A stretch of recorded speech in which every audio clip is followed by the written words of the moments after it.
Hello and welcome. My name is Will Falk and I lead PwC's healthcare practice in Canada. I'm joined today by Dr. Ed Brown.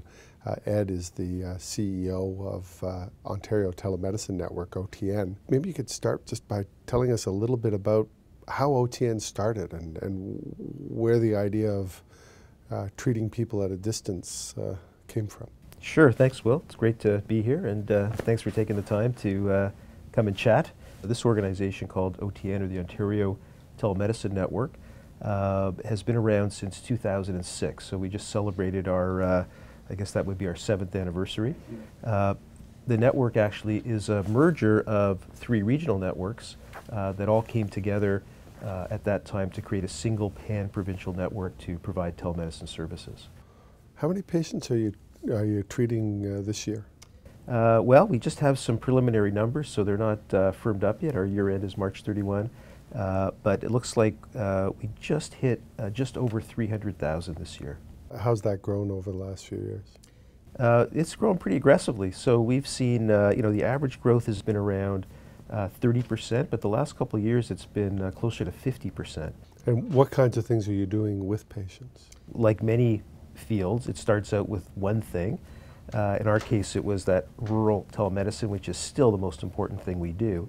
But it's also evolved into other areas, and you can kind of see how what started as video conferencing over a distance is really growing into more of a virtual healthcare environment, and that's really where we're headed. So in addition to the video conferencing, we've added new technologies. We're now doing remote monitoring and telehome care, which I'd love to tell you about. We're also doing something called e-consult for dermatology and for ophthalmology. And really what we're trying to do is take these technologies, take these services and solutions, if you will, and make them part of our mainstream healthcare system. And that's really the challenge. When you do a visit, how do you do that? We're actually a facilitator. What we do is we support the health community and the patients. So video conferencing is a great example. We've had, right now we actually have almost 3,000 video conferencing platforms out there that are part of this network at about 1,600 sites. Now you mentioned the e-consult, and that's a relatively new innovation. Well, I'll give you an example. So our biggest application is teledermatology.